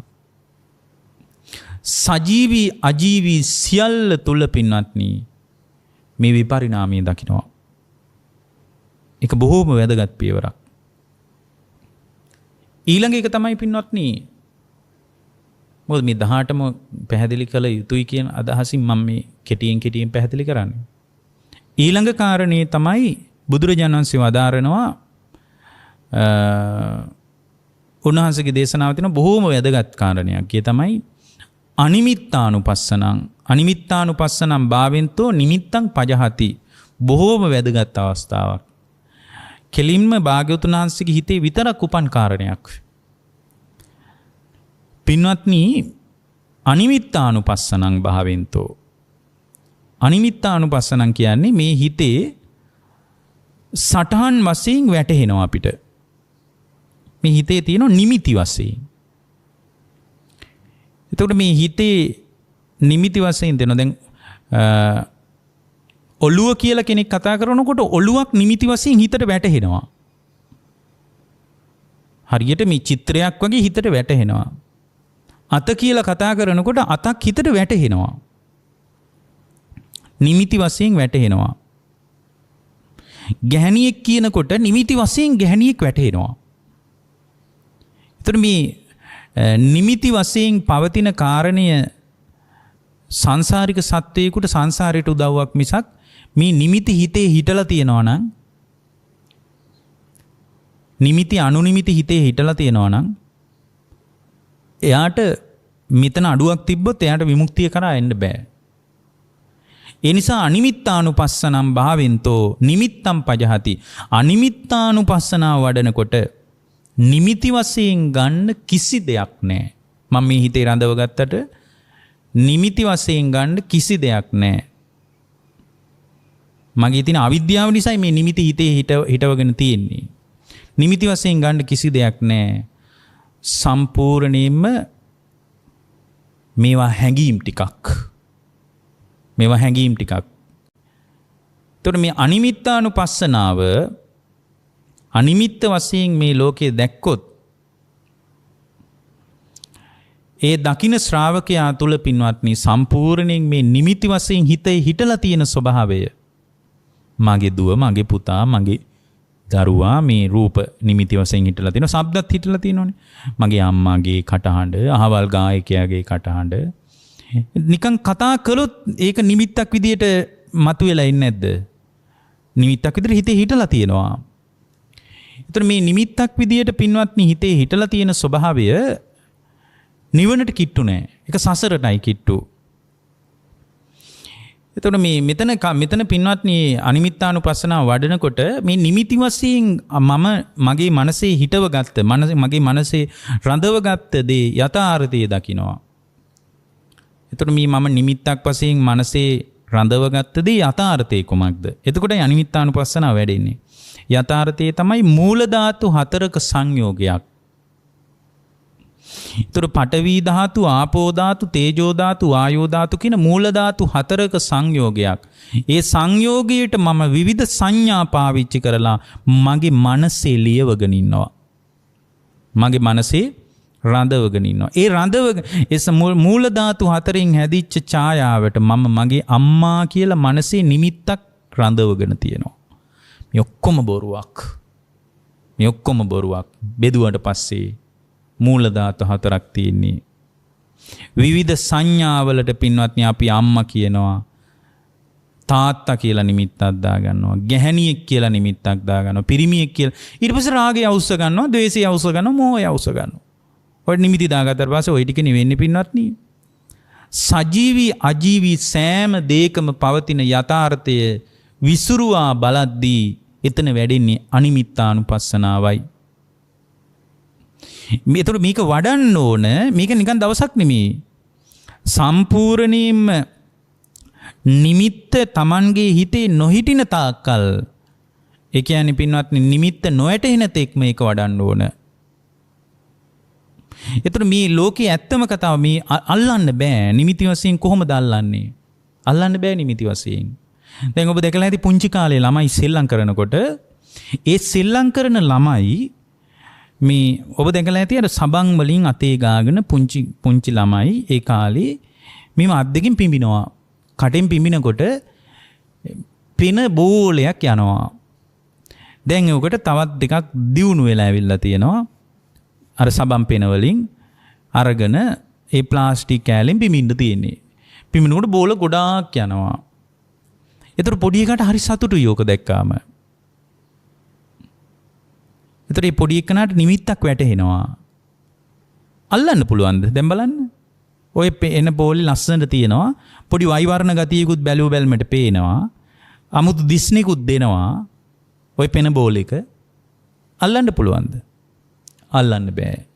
ඒතර මෙන්න මේ විදියට අපේ මේ නිමිති වශයෙන් මනසේ සටහන් කරගත්ත සියලු නිමිති දකින්න පුළුවන් වුණොත් යථාර්ථ මේක හොද්දට පේන්නේ හරියට සබන් වලින් හදපු පෙන බෝලයක් වගේ පේන්නේ මේ සියලු නිමිති අපිට පේනවා සම්පූර්ණයෙන් පින්වත්නි මූල ධාතු වලට මුල් ස්වභාවයට බෙදලා බලනකොට මුල් ස්වභාවයට බෙදලා බලන්න. ඒතර මේ අනිමිත්තානුපස්සනාවේ අඩුවක් තිබ්බොත් තරහත් ඒ කරා යන්න බෑ. එතකොට මේ සෝවාන් වුණත් මේ අනිමිත්තානුපස්සනාවේ ප්‍රශ්නයක් තිබ්බොත් තරහත් ඒ කරා යන්න බෑ. ඒතර මේක කොයිතරම් ගැඹුරු මානසික ක්‍රියාවලියක්ද? මේක ප්‍රායෝගිකව අපි එකතු වී දින ගණන් පුහුණු කළ යුතු දෙයක්. ඊළඟ කාරණේ තමයි මේවා කතා කරගෙන ගියොත් බොහෝ කාරණා. ඊළඟ කාරණේ තමයි පින්වත්නි බුදුරජාණන් වහන්සේ මතක් කරනවා දැන් ඔය අපි මතක් කරේ මොකද්ද? අනිමිත්තානුපස්සනාව. ඊළඟට තමයි පින්වත්නි අප්පනිහිතානුපස්සනාව. අප්පනිහිතානුපස්සින් භාවෙන්තෝ පනිදින් පජහති. ඒතර මේ ලෝකේ ප්‍රාර්ථනා කරන ගතියක් තියෙනවා නම් මේ හැම වෙලාවෙම අපි ප්‍රාර්ථනා කරනවනේ. ලෝකේ ප්‍රාර්ථනා කරනවා. ඒ ප්‍රාර්ථනා කරන ගතිය සම්පූර්ණයෙන්ම මේ ලෝකේ හැමදාම ගියක් මේ සජීවී අජීවී ගොඩක් දේවල් අපි ප්‍රාර්ථනා කරනවා. ඒ විතරක් නෙමෙයි භවයත් ප්‍රාර්ථනා කරනවනේ. ඒතර මේ ප්‍රාර්ථනා කරන්නේ මේ සංස්කාරයන්ගේ යථාර්ථය හරියටම තේරිලා නැති නිසා. ඒතර මේ ප්‍රාර්ථනා කරන්න දෙයක් නැහැ. මේ ප්‍රාර්ථනා කිරීම ලෝකේ යථාර්ථයේ දකින්න ශ්‍රාවකයෙකුට අයිති දෙයක් නෙමෙයි. ඒක අවිද්‍යාවේ කාර්යයක්. ඒතකොට අවිද්‍යාවේ කාරණයක් කියලා දැනගෙන අවිද්‍යාව වැඩුණු නිසායි ලෝකේ ප්‍රාර්ථනා කරන්නේ කියලා දකිමින් මේ ලෝකේ කුමකද තමන්ගේ ස්කන්ධයන්ගේ ප්‍රාර්ථනා කළ යුතු දෙයක් තියෙනවද කියලා විමසනවා. ඒතකොට මේ ස්කන්ධයන්ගේ යථාර්ථය හොඳට දකිනවා. ස්කන්ධයන්ගේ හත් ආකාරයකින් යථාර්ථය දකිනවා. මොකක්ද ආකාර හතකින් දකින්නේ? ඉස්සලම මේ පංචස්කන්ධේ කුමක්ද කියලා දකිනවා. රූපේ නම් රූපේ මෙයයි කියලා දකිනවා. රූපේ සමුදය මෙයයි කියලා දකිනවා. රූපේ සමුදය දුකේ සමුදය විදියට දකිනවා. රූපේ නිරෝධය දකිනවා. රූපේ නිරෝධය සාක්ෂාත් කළ යුතු බව දැනගන්නවා. එහි ප්‍රතිපදාව ආර්ය අෂ්ටාංගික මාර්ගය කියලා රූප නිරෝධගාමිනී පටිපදම් පජානාති කියන රූපේ නිරුද්ධ කරන ප්‍රතිපදාව දැනගන්නවා. රූපේ ආස්වාදය දැනගන්නවා. රූපේ ආදීනවේ දැනගන්නවා. රූපේ නිස්සරණය දැනගන්නවා. මේ ආකාරයෙන් හතකින් රූප වේදනා සංඥා සංකාර විඥාන කියන පංචස්කන්ධේම යථාර්ථය දැනගන්නකොට මේකේ ප්‍රාර්ථනා කරන්න දෙයක් නැහැ කියලා දැනගන්නවා. මේවාට බියවිය යුතු බව දැනගන්නවා. මොකද මේවා වැඩුණොත් නිරය ප්‍රේත ලෝකයේ සතර අපාය ආදී නානාවිද තැන්වල දුක් ගැහැටකට මේ ජීවිතේ විවෘත කරනවා කියලා දක ගන්නවා. මේ විදිහට දකින්නකොට පින්වත්නි සම්පූර්ණයෙන් බුද්ධත්වයේවත් ප්‍රාර්ථනා කරන්න ඉතින් දැන් මිනිස්සු හරියට ඒ බුද්ධත්වයේ කියන්නේ අනේ සාදු සාදු ඒක වර්ණනා කළ යුතු තත්වයක්මයි. නමුත් මේ අන්ධබාල පෘථග්ජනයෝ බෝධිසත් බුද්ධත්වයේ ප්‍රාර්ථනා කරනවා. එවැනි උත්තමියෝ මේ මිහිමත ඊටාම ස්වල්පයි වැඩ ඉන්නේ. නමුත් දැන් මේ විදියට ප්‍රාර්ථනා කළ යුතු දෙයක් නැහැ කියලා දැක්කොත් මේක සම්පූර්ණයෙන් විදර්ශනා භාවනාවක් විදියට පුහුණු කළොත් බුද්ධත්වයට ප්‍රාර්ථනා කරන්න හිතෙන්නේ මේ සංසාරයට එච්චර තැති ගැන්මක් භවයේ වර්ණනා නොකරන තැනකට යාගේ හිතපත් වෙනවා. එව නැතු මේ බෝධිසත්ව චර්යාව නින්දා කළා නෙමේ බෝධිසත්ව චර්යාව අවභාවිතා කළා එහෙම නෙමේ. මොකද මේවා එක වචනකින් අල්ලගන්න සමහර මිනිස්සු ඉන්නවා. මිනිස්සු මේ පැවිද්දොත් ඉන්නවා. ඊට පස්සේ බුදුරජාණන් වහන්සේ වදාලා ශුඤ්ඤතානුපස්සනාව. ශුඤ්ඤතානුපස්සින් භාවෙන්තෝ අත්තාබිනිවේ සම්පජහති. මේ ශූන්‍යතාවේ වඩනකොට තමයි ආත්මී කියලා බැසගෙන ඉන්න ගතිය අයින් වෙන්නේ. ඒතකොට අනත්තානුපස්සනාවයි ශුඤ්ඤතානුපස්සනාවයි එකක්ම නෙමෙයි, පොඩි වෙනසක් තියෙනවා. මෙතන කියන්නේ අත්තාබිනිවේසං, අබිනිවේෂ වශයෙන් බැහැගෙන ඉන්නවා. ඒ කියන්නේ දැන් අර මුලින් අනත්තානුපස්සනාව වඩනකොට ශ්‍රාවකෙකුට සෝතාපන්න වෙන්න පුළුවන් නේ. නමුත් එතනත් පින්වත්නි අස්මිමානිය තියෙනවනේ, මම වෙමි කියන හැඟීම තියෙනවනේ. සෝතාපන්න වෙච්ච කෙනාටත් මෙන්න මේ ශුඤ්ඤතානුපස්සනාව වඩනකොට මේ මම වෙමි කියන හැඟීමත් ගැලවිලා විසිරෙලා යනවා පින්වත්නි. සම්පූර්ණයෙන්ම ගැලවිලා යන්න පටන් ගන්නවා. එතකොට අත්තාබිනිවේ සම්පජහති. සම්පූර්ණයේ ආත්මී කියලා බැසගෙන හිටිය ගතියක් තියෙනවා නම් අර දෘෂ්ටියක් විදියට නෑ, නමුත් අර ආත්මීය වශයෙන් බැසගෙන ඉන්න ගතියක් තියෙනවා නම් ඒක සම්පූර්ණයෙන් පින්වත්නි ගැලවිලා යනවා. සම්පූර්ණයෙන් ගැලවිලා යනවා. මොකද සෝවාන් වෙච්ච කෙනාටත් අර 20 ආකාරයක සක්කාය දිට්ඨිය ඕන නම් අනත්තානුපස්සනාවෙම ගැලවිලා යනවා කියලා. දැන් ආයේ මොකද්ද ශූන්‍යතාවයක් ගැන කතා කරන්නේ? ශූන්‍යතාවයක් කියන්නේ ආත්මයක් හෝ ආත්මයට අයිති දෙයක් නැසෙවදින් දකින්න එකනේ කියලා හිතන්න පුළුවන්. මෙතන ශූන්‍යතානුපස්සනාවෙන් දකින්නේ අබිනිවේෂ වශයෙන්, ආත්මීය වශයෙන් අර හිතේ බැහැගෙන තියෙන අභ්‍යන්තරයේ තියෙන ස්වභාවයක් තියෙනවා. මම වෙමි කියන හැඟීමක් පවතිනවා. ඒක රූපේටද, වේදනාවටද, සංඥාවටද, සංකාරයටද, විඥාණයටද කියලා වෙන් වශයෙන්වත් කියන්න බෑ. පංචස්කන්ධයටද කියලා කියන්නත් බෑ. නමුත් මම වෙමි කියන හැඟීම පවතිනවා. එතකොට මේක අවබෝධය කරාපත් වෙන ශ්‍රාවකයෙකුට හරිය වැදගත්. යම් ශ්‍රාවකයෙකුට අනත්තානුපස්සනාවේදී සෝතාපන්න වෙන්න බැරි වුණොත් මෙතන ශුඤ්ඤතානුපස්සනාවේදී ඒකාන්ත වශයෙන් එහෙමනම් සෝතාපන්න වෙන්නත් පුළුවන් පින්වත්නි. ඊළඟට භාග්‍යවතුන් වහන්සේ මතක් කරනවා අදිපඤ්ඤනා පස්සනම් භාවෙන්තෝ, යම් කෙනෙක් අදිපඤ්ඤානුපස්සනාව කියලා කියන්නේ අදි ප්‍රඥාවෙන් විනිවිද දකිනවා. අදිපඤ්ඤානුපස්සනං භාවෙන්තෝ සාරදාබිනිවේ සම්පජහති. එතකොට මේ අදි ප්‍රඥාවෙන් විනිවිද යන ප්‍රඥාවකින් දකිනවා. තියුණු ප්‍රඥාවකින් මේ ලෝකයේ දකිනවා. මේ සියල්ල තුල ඉහළට පහළට වේගයෙන් අනුලෝම පටිලෝම වශයෙන් විනිවිද දකින්න ප්‍රඥාවකින් දකිනවා අදිපඤ්ඤා. මොකද මේ වෙනකන් දියුණු වෙච්ච විදර්ශනා භාවනා ක්‍රම ඇසුරු කරගෙන යාට මේක දකින්න පුළුවන්. මේක එකපාර කරන්න බෑ. මේක මොකක්වත් නොකරන කෙනෙක් නේ බොහෝ වෙලාවට මේ දේශනාව අහන්නේ. ඒතකොට මේක එකපාර කරන්න බෑ. අධි ප්‍රඥාවෙන් දක්වන මේ සියල්ලම පැහැදිලිව දකින්න පුළුවන් එයාට. තමන්ගේ ස්කන්ධයන් පිළිබඳවත්, බාහිර ලෝකයේ පිළිබඳවත්, තමන්ගේ ලෝකයේ පිළිබඳවත්, තමන්ගේ ආයතන ක්‍රියාවලිය පිළිබඳවත් පටිච්ච සමුප්පන්නව දැනගන්න ඕනේ යම් තාක් ධර්ම පිළිබඳව. ඒක ඉහළට පහළට අර අපි පටිච්ච සමුපාදී කියද්දි දැලිපියක් වේගෙන් ගානවා වගේ අපි කියලා තියෙන්නේ. පී තලයක් ගානකොට එහාට මෙහාට අනිත් පැත්තට මුවහත හිටිනකොට දෙපැත්තට ගාගෙන යනවා වගේ අධි ප්‍රඥාවෙන් දකිනවා. මුලින් මේසා ප්‍රගති වේගයක් තිබ්බේ නෑ. අධි ප්‍රඥාවෙන් දකිනවා. ඒ අධි ප්‍රඥාවෙන් දකින්නකොට අදිපඤ්ඤානුපස්සනං, අධි ප්‍රඥාවෙන් දකින්නකොට පින්වත්නි සාරදාබිනිවේ සම්පජහති. ගැඹුරින් දකින්නකොට පින්වත්නි සම්පූර්ණයෙන් ලෝකේ හරය සාරය කියලා අල්ලගත්ත ස්වල්ප වූ දෙයක් හරි තියෙනවා. මම වෙමි කියලා හීනියට හරි යඟීමක් තිබුණේ ඔක්කොම කැඩිලා බිඳිලා ගැලවිලා යන්න පටන් ගන්නවා. ඒතර මෙතනදී දැනගන්නවා භාවනාවක් කළත් භාවනා කරපු කෙනෙකුත් නෑ, භාවනා වැඩිච්ච භාවනාවකුත් නෑ. සම්පූර්ණින් සංස්කාර ගොඩක් මෙතන ක්‍රියාත්මක වෙනවා විතරයි. හුදු නාම ධර්ම ටිකක් හටගෙන නිරුද්ධ වී යනවා විතරයි. මේ සියල්ල පිළිබඳව ශූන්‍යතාවය ධානයක් තුළ වුණත් මේ සියලු අත්දැකීම් තුළ පවතින යථාර්ථය සම්පූර්ණයෙන් දකිනවා. අධි ප්‍රඥාවෙන් දැනගන්නවා. එතකොට සාරයේ වශයෙන් අල්ලපු යමක් තියෙනවා නම් ඒ සියලු සාරයන් නිදහස් වෙලා යනවා. සියලු සාරයන් අයින් වෙලා යනවා. එතකොට අධි ප්‍රඥාවෙන් ගැහැණු කෙනෙක් දකින්නකොට පින්වත්නි සිතුවිල්ලක් විදියටයි දකින්නේ. සිතුවිල්ලක් ඇති වෙලා නැති වෙලා යනවා. අර ඝන සංඥාවත් යන්තම්වත් හිටින්නේ සිතුවිල්ලක් ඇති වෙලා නැති වෙලා යනවා. එච්චරයි දකින්නේ. සම්පූර්ණයෙන්ම ඒකයි මේ අධි ප්‍රඥාවෙන් දකින්නේ. මේක බෙද බෙදා විස්තර කරන්න දෙයක් නැහැ. කවුරු හරි රාග සාමාන්‍ය ලෝකයේ කලබලා දාන රාගයට බර ස්ත්‍රී රූපයක් හෝ පුරුෂ රූපයක් හෝ කවුරු හරි මොකක් හරි දෙයක් දැක්කපු ගමන් ඒ දැක්ම තුල පින්වත්නි සම්පූර්ණයෙන්ම ඒක සිතුවිලි මාත්‍රයක් විතරයි හටගෙන ඉන්නේ. ඒ සිතුවිලි මාත්‍රයයි එතන දකින්නේ.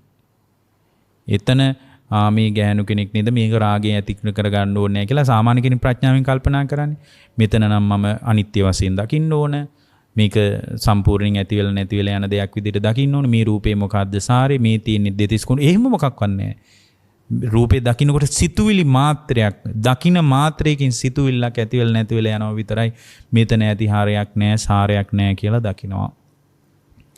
ඒක අධි ප්‍රඥාවෙන් දකිනවා. ඒක විදර්ශනා භාවනාවේ එක අංගයක්. ඉතින් මේවා තව කාරණා කීපයක් තියෙනවා. ඉතින් ඒ කාරණා කීපේ මාතෘකා වශයෙන් හරි අපි මතක් කරගමු. ආදීනවානුපස්සං භාවෙන්තෝ ආලයාබිනිවේ සම්පජහති. සියලු සංස්කාරයන්ගේ ආදීනව දකිනවා. සියලු සංස්කාරයන්ගේ තමන්ගේ ස්කන්ධ තමන්ගේ සංස්කාරයන්ගේ විතරක් නෙමෙයි. මේ විශ්වයේ පුරාම පවතින සියලු සංස්කාරයන්ගේ ආදීනව දකිනවා.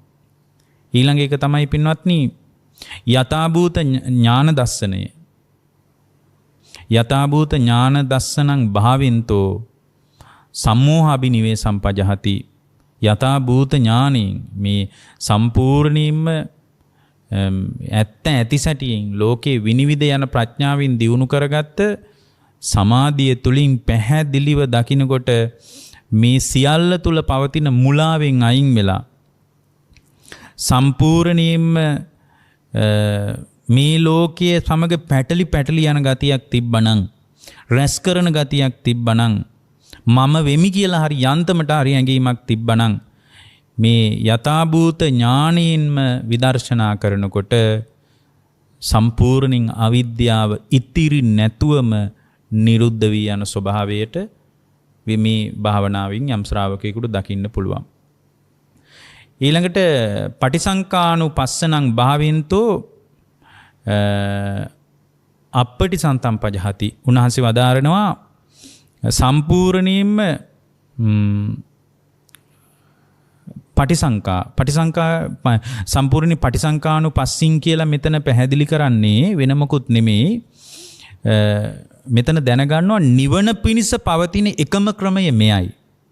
ඊට වඩා ක්‍රමයක් නැහැ. මාර්ගයේ මෙයයි අමාර්ගයේ මෙයයි. පැහැදිලිව දැනගන්නවා. සෝතාපන්න වෙන කෙනාගේ සක්කාය දිට්ඨිය ප්‍රහාණය වෙනවමයි. මේ සක්කාය දිට්ඨිය තියෙද්දි සෝවාන් වීමක් කියලා තියෙනවා කියලා ලෝකේ කතා කළත් මේ විදර්ශනා භාවනාවට අනුගත වෙච්ච ශ්‍රාවකයා තුළ පටිසංකානුපස්සනාව යම් කෙනෙක් භාවිතා කළොත් නාම රූපයන්ගේ නිරෝධය අධ්‍යක්ිය යුතුයමයි සෝතාපන්න වෙන්න. ඒක සෝතාපන්න වෙච්ච ශ්‍රාවකයෙකුගේ ජීවිතය තුළ වැඩි යුතුයම දෙයක් විදියටයි දකින්නේ. මාර්ගයේ මේ බවත් අමාර්ගයේ මේ බවත් මේ ඒකායන මාර්ගයේ බවත් පැහැදිලිව Taman දැනගන්නවා. එතකොට ඒ දැනගනිමින් ඒක විපස්සනා කරනවා. එතකොට මේ විපස්සනා කිරීම ASCII Tamanගේ ප්‍රඥාවයි වැඩෙන්නේ. ඊළඟට පින්වත්නි දැන් මම මේ පැහැදිලි නොකර මම මේ පැහැදිලි කරන්නෙම නැතුව කියාගෙන යන්නේ ඒකයි හේතුව මේ අවසාන එක තමයි පින්වත්නි විවට්ටානුපස්සනම් භාවෙන්තෝ සංයෝගාබිනිවේ සම්පජහති. විවට්ටානුපස්සනාව කියලා කියන්නේ පින්වත්නි වට්ට කියලා කියන්නේ වෘතය කියන එක. වට්ටේ කියන්නේ වෘතය කියන එක. ඒතර මේ වට්ටේ කියන එක වෘතය කියන එක මේක මේ සංසාර වටයක් තියෙන්නේ. සම්පූර්ණයෙන් පින්වත්නි විවට්ට කියලා කියන්නේ මේ වටේ නතර කරලා දානවා. ඉතින් මේවා ගැන අපි ඉස්සරහට වෙනම අවශ්‍ය නම් අපි මේ දේශනා කරන්නම්. නමුත් මේ 18 නිකන් හරි සංඛ්‍යා වශයෙන් හරි නම් වශයෙන් හරි මතක තියාගන්න එක වැදගත්. විවට්ටානුපස්සනාව කියලා කියන්නේ සම්පූර්ණයෙන්ම මේ වෘතය මේ වටය සංසාර වටය සම්පූර්ණයෙන් පින්වත්නි නතර කිරීම විවට්ටානුපස්සනාව. මෙතනදී තමයි පින්වත්නි සම්පූර්ණයෙන් සියලු සංයෝජන ප්‍රහාණය වෙන්නේ.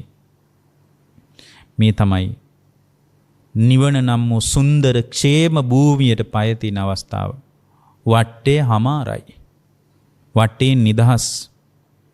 සියලු සංයෝජන බැමි වලින් නිදහස් ලිහෙනවා පින්වත්නි. ඉහළම අග්‍රම ප්‍රතිලාභය ලැබෙන අවස්ථාව. එතනට තියෙන්න ඕන වැදගත්ම විදර්ශනා භාවනා ආකෘතියක් ක්‍රමයක් තමයි විවට්ටානුපස්සනාව. වටේ බිඳී යන විදිහ දකිනවා. මේකට ඉතින් විශාල නුවණක් තියෙන්න ඕන. ඒතර මේ සියලුම කාරණා ඔබ හැම දිනාගේම ජීවිතේට අපි මේ මතක් කළේ මාතෘකා වශයෙන් අට්ඨාරස විපස්සනා භාවනා කළ යුතු ආකාර 18 පිළිබඳවයි. ඒතර මේ 18 මුල් 7 පිළිබඳව යම් අදහසක් ඔබට තියෙනවා. නමුත් මේ පස්සේ කාලේ කියපුවා ගැන ඔබ සමට ආලත් නැති වෙන්න පුළුවන්. ඉදිරියේ අපි මේ කාරණා ගැන විස්තර වශයෙන් මේ මාතෘකා දේශනා විස්තර වශයෙන් ඉදිරි කාලයකදී අවස්ථාව ලැබුණොත් පැහැදිලි කරනවා. ඔබ හැම දිනාටම ජීවිත අවබෝධය පිණිස මේ දේශනාව උපකාර වේවා.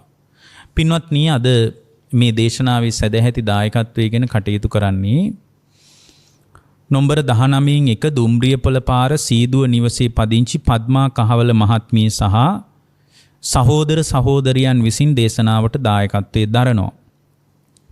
නම්බර 19 දුම්රියපොළ පාර සීදුව නිවසේ පදිංචිව ඉඳලා 2002 ජූනි මාසේ 8 වෙනි දින පරලෝසපත් වුණු ඩී.ඒ. සමරතුංග මෑණියන්ටත් 1983 නොවැම්බර් මාසේ 14 වෙනි දින පරලෝසපත් වුණු එච්.ටී. පෙරේරා පියතුමාටත් මේ පින් අනුමෝදනා කරන්න බලාපොරොත්තු වෙනවා.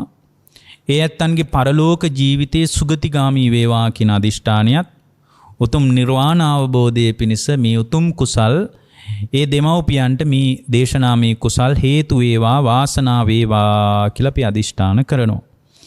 2002 ජූනි මාසයේ 29 වෙනි දින පරලෝසපත් වුණු ලීලා පරණ විතරණ නැන්දනියටත් 2018 දෙසැම්බර් මාසයේ 4 වන දින පරලෝසපත් වුණු රත්නාවලි කොඩිප්පිලි ආරච්චි මිතුරියටත් උතුම් ධර්ම දානමී කුසලයෙන් ජනිත වුණා වූ බලවත් ආනිසංසයන් ඊ타ම ඉක්මන් භවයකදී චතුරාර්ය සත්‍ය අවබෝධ කරගන්නට මේ කුසල් බලවත් වේවා. 2020 අප්‍රේල් මාසයේ 13 වන දින පරලෝසපත් වුණු ඩී.බී. කහවල ස්වාමි පුරුෂයාණන්ටත් උතුම් නිර්වාණ අවබෝධය පිණිස මේ කුසල් හේතු වාසනා වේවා. එතුමාගේද භවගාමී සසර සුවපත් කරගන්න ධර්ම දානමී පින බලවත් වේවා. 2013 සැප්තැම්බර් මාසේ 30 වෙනි දින පරලෝසපත් වෙච්ච සන්ධ්‍යා ලාලනී සමරතුංග ඥාති සහෝදරිය ඇතුළු සමරතුංග පවුලේ පරලෝසපත් වෙච්ච සියලු ඥාතීන්ටත් බොහෝ කලකට පෙර මිය පරලෝකීය මැණිකේ ඥාති සහෝදරියටත් මේ පින් අනුමෝදන් වෙලා ඔවුන්ගේ සංසාරගත ජීවිතේ සුගතිගාමී වෙලා මේ බුදුරජාණන් වහන්සේගේ ශාසනය තුලදීම ජීවිතයේ යථාර්ථ අවබෝධයේ පිණිස කුසල් හේතු වේවා. දේශකයන් වහන්සේ වෙච්ච අපටත් ඒ ඇත්තු බොහොම ශ්‍රද්ධාවෙන් ආශිර්වාද කරලා තියෙනවා. දෙමව්පියන්ටත් ආශිර්වාද කරලා තියෙනවා. අපගේ දෙමව්පියන්ටත් උතුම් චතුරාර්ය සත්‍ය අවබෝධ වේවා. ප්‍රඥා නාලිකාවේ සියලු පින්වත් නායක ස්වාමීන් වහන්සේ ප්‍රදාන සියලු මහා සංඝරත්නයටත් කාර්ය මණ්ඩලයේ හැම දිනාටමත් නිදුක් නිරෝගී සුව දිගාසිට සම්පත් පිණිසත් ජීවිත අවබෝධයේ පිණිසත් මේ කුසල් හේතු වේවා. ලෝකේ පුරා පැතිරී පවතින කොරෝනා වසංගත තත්ත්වය ඊටාම ඉක්මනින් සමනය වෙලා ලක්වාසී ලෝවාසී හැම දිනාටම උතුම් ජීවිත අවබෝධයේ පිණිස මේ දේශනාමය කුසල් හේතු වේවා. සියලු දෙවියන්ටද මේ පිං බලවත් වේවා. සියලු දෙවියෝ ගෞතම බුදුසසුන බොහෝ කල් රැකීවා. මියගිය ඥාතීන්ටත් දේශනාවේ දායකත්වයේ දරපු පද්මා කහවල මහත්මිය ප්‍රදාන හැම දිනාටමත් උතුම් නිවන් පිණිසම දේශනාමේ කුසල් හේතු වාසනා වේවා කියන අදිෂ්ඨානෙන් දේශනාව නිමා කරනවා. ඔබ හැම දිනාටම තෙරුවන් සරණයි. දේශක්ඛයෝ